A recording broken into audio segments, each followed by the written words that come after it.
আল্লাহ তাআলা হেদায়েতের রাস্তায় টানছে, শয়তান জাহান্নামের দিকে টানছে। ঘোষণা দেয়া হলো মক্কায়, মুহাম্মদের মাথা কেটে এনে দিলে এত এত স্বর্ণ মুদ্রা দেয়া হবে। ওমরে ফারুক রাজি হয়ে গেলেন। নাঙ্গা তলোয়ার নিয়ে বিশ্বনবীর মাথা কাটার জন্য ছুটলেন। নাউজুবিল্লাহ পড়বেন না?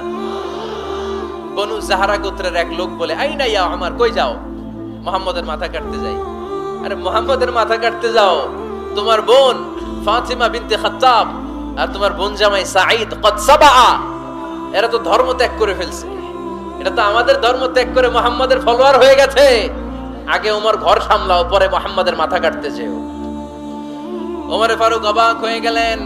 তলোয়ার নিয়ে বিশ্বনবীর দিকে না যে নিজের বাড়ির দিকে চলে গেলেন। বিশ্বনবীর আপন বোন ফাতিমা বিনতে খাত্তাব, বোন জামাই সাঈদ আর খাব্বাব রাদিয়াল্লাহু তাআলা আনহু তিনজন মিলে সূরা তাহা তেলাওয়াত করছিলেন। পড়েন সুবহানাল্লাহ। মক্কায় লুকিয়ে লুকিয়ে দাওয়াত হতো। খাব্বাব রাদিয়াল্লাহু তাআলা আনহু একটা চামড়ার ফলকের মধ্যে সূরা তাহার কয়েকটা আয়াত এনে ওমর ফারুকের বোন আর বোন জামাইকে শিক্ষা দিচ্ছে, ট্রেনিং দিচ্ছে। সুবহানাল্লাহ পড়েন। লুকিয়ে লুকিয়ে ওমর ফারুক যখন ঘরে চলে আসলেন, এরা তটস্থ হয়ে গেল। সাইয়েদনা খাব্বাব বিছানার তলায় লুকিয়ে গেলেন।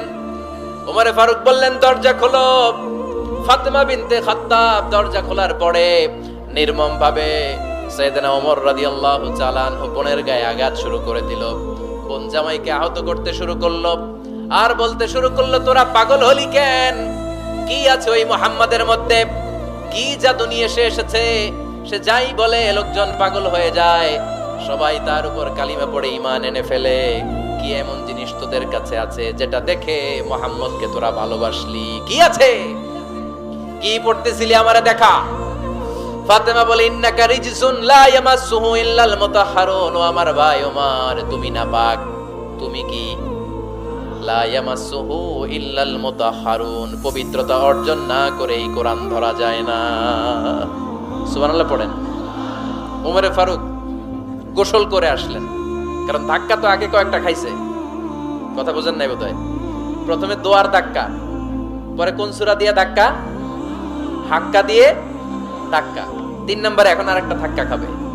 গোসল করে আসলেন। ফাতিমা বিনতে খাত্তাব বললেন, গোসল যখন করে এসেছেন, এই নেন।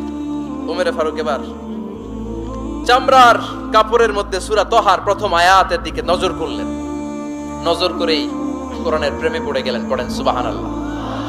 ওমর ফারুক পড়তে আরম্ভ করলেন, তাহা মা আনজালনা আলাইকাল কুরআনা লিতাশকা ইল্লা তাযকিরাতাল লিমান ইয়াখশা তানজিলাম মিম্মান খালাকাল আরদা ওয়াস সামাওয়াতিল উলা। সুবহানাল্লাহ পড়েন। উনি পড়তে আরম্ভ করলেন, তাহা মা আনজালনা আলাইকাল কুরআনা লিতাশকা, এই কোরআনকে আমি তোমাদের হতভাগ্য জাতি হিসেবে দুনিয়ায় থাকার জন্য পাঠাই নাই। এটা রব্বুল আলামিনের পক্ষ থেকে এসেছে। যারা রবকে ভয় করে তাদের জন্য আছে উপদেশ। যিনি আকাশ বানিয়েছেন, জমিন বানিয়েছেন, ওই আল্লাহ তাআলা নিজেই এই কোরআন পাঠিয়েছেন। আওয়াজ করে পড়তে হবে, আল্লাহু আকবার। উনি খুব ভালো আরবি জানতেন। সূরা তাহা পড়ার পরে আর ধৈর্য ধারণ করতে পারে না। ওমর ফারুক ছোট্ট বাচ্চার মতো কান্না শুরু করে দিলেন। আল্লাহু আকবার। সূরা তাহাটা হাতে নিয়ে, তলোয়ারটা হাতে নিয়ে বিশ্বনবীর দিকে ছুটতে আরম্ভ করলেন। আইনা মুহাম্মদ, কোথায় মুহাম্মদ? তোমরা আমাকে মুহাম্মাদের কাছে নিয়ে চলো। বিশ্বনবী তখন সাফা পাহাড়ের পাদদেশে দারুল আরকাম ইবনে আলকামের ঘরে লুকিয়ে লুকিয়ে কোরআনের দাওয়াত দিতেন। ওমর ফারুককে পাগলের মতো ছুটে আসতে দেখে বিশ্বনবীর চাচা হামজা ইবনে আব্দুল মুত্তালিব বলল, নবী আপনি পালান। ওই যে খাত্তাবের বেটা ওমর আপনাকে অপমান করার জন্য, আক্রমণ করার জন্য তেড়ে এসেছে। সাহাবীরা বললেন, নবী আপনি পালিয়ে যান, আমরা সামাল দেব। বিশ্বনবী বললেন, না আমি পালাবো না, বরং তোমরা সরে যাও। ওমর ইবনুল খাত্তাবকে আমার দরবার পর্যন্ত আসতে দাও। আমার তো মনে হচ্ছে ওই যে তাহাজ্জুদের নামাজ শেষে চোখের পানি ছেড়ে যে আমি আল্লাহর কাছে দোয়া করেছি, আজকে আমার ওই দোয়াটা কবুল হতে শুরু করেছে। আমার তো মনে হচ্ছে আমার ওই দোয়া কবুল হবে, আসতে দাও। ওমর ফারুক এসে বললেন, আশহাদু আল্লা ইলাহা ইল্লাল্লাহ ওয়া আশহাদু আন্না মুহাম্মাদান আবদুহু ওয়া রাসূলুহু। আমি সাক্ষ্য দিলাম আল্লাহ ছাড়া কোনো ইলাহ নাই, নিশ্চয় আপনি আল্লাহর প্রেরিত বান্দা এবং রাসূল। পড়েন সুবহানাল্লাহ।